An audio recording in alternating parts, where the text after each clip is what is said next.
Today I will be presenting on how has the Rastafari movement been projected and perceived in the Malawi context. The objectives are what is Rastafari, what Rastafari represents, how the Rastafari movement functions in Malawi, comparison of the movement in Jamaica versus in Malawi, and then my conclusion.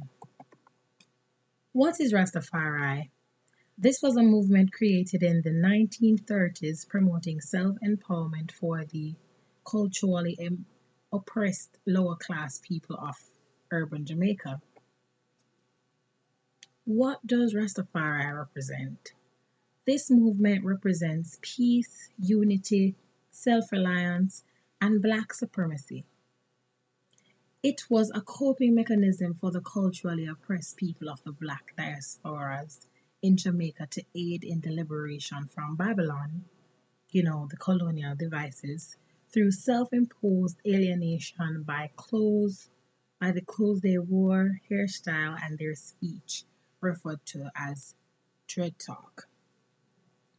They were less structured as they believed in democracy and that issues should be solved through discussion and not a chain of command. Also, they withdrew themselves from the political system that is known as Babylon system because it cannot be trusted. So in Dread Talk, they would refer to the politicians as politricksters,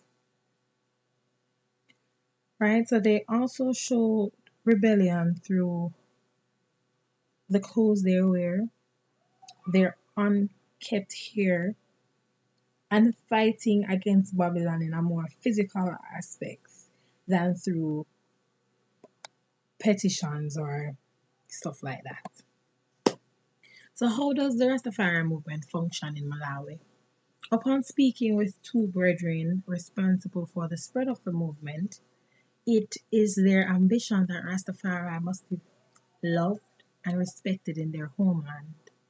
In Malawi, the Rastafari movement advocates for change in the political system that would bring about social equality for the brethren of the country.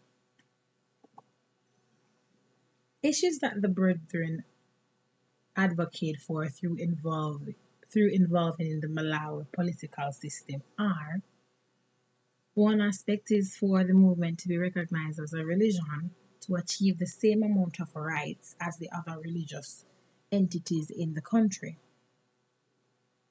Another, which brings them to the issue of not being able to freely use chaba, and that's what we call marijuana, and striving for the locks of the children to be freely worn in schools.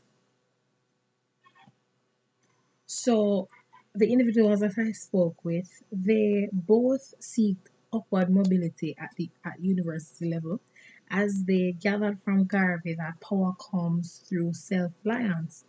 One way to achieve power is through money and knowledge. So they went on to gain higher level of education so that they could be able to advocate and represent the Rastafarian brethren in Malawi. So a comparison of the movement in Jamaica versus Malawi.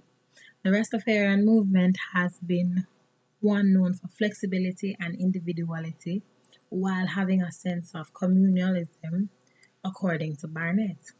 In Jamaica, Rastas pride themselves on democracy over having a hierarchical system like that of Babylon. However, in Malawi, the Rastafari brethren seem to have more structure throughout their communities as they not only cling to the thought of being recognized as a religion, but they are also highly involved in the political system striving for change. This assumption was based on data available on the movement in the country and through interacting with Malawian nationals who are Rastas. One of these person was Brother Palani, and he sees change towards the behavior of chaba, what we call marijuana, in the country, because just the other day he was invited to go to speak on the issue on a local radio program about, the attitudes towards Jabba.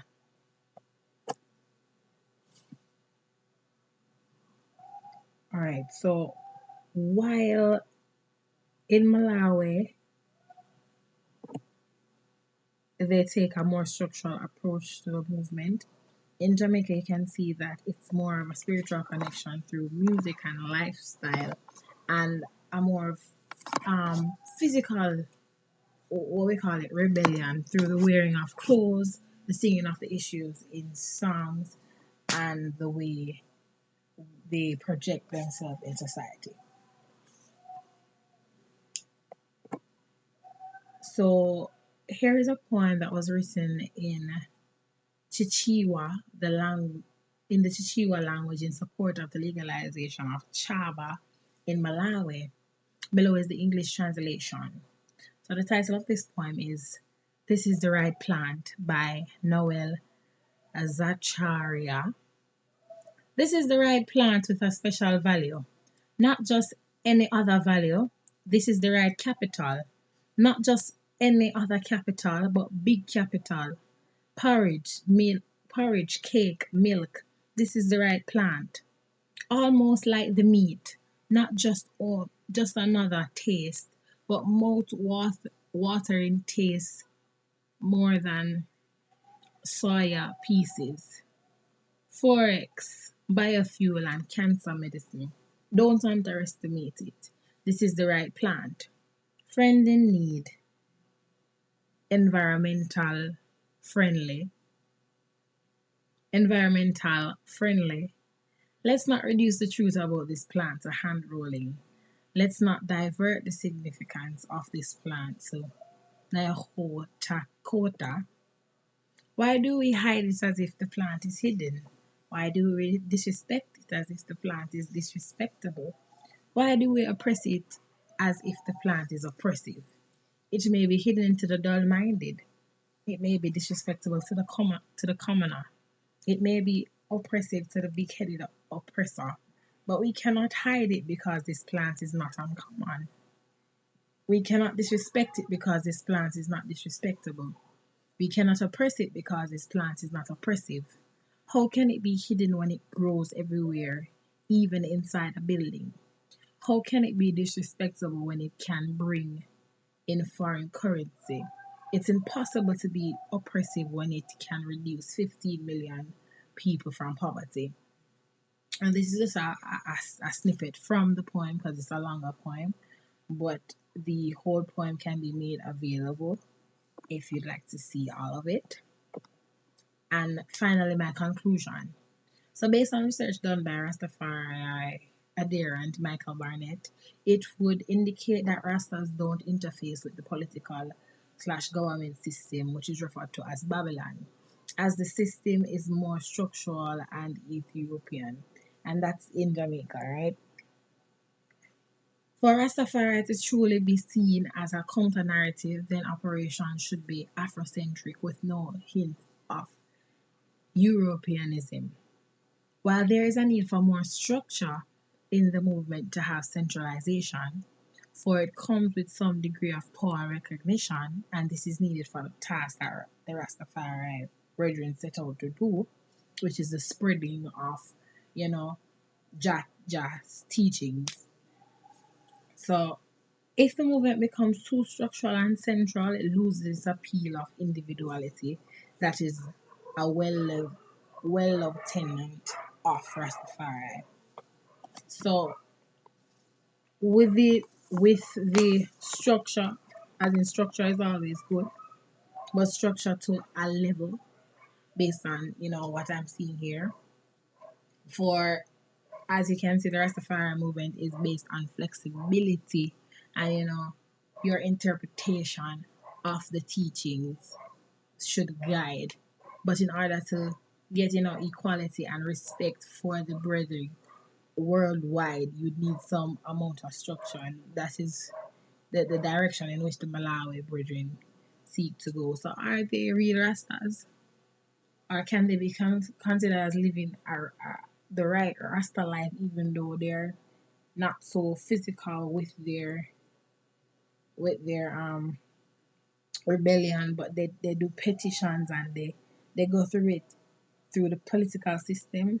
Yes, they can be seen as Rastas. And that is the end of my presentation.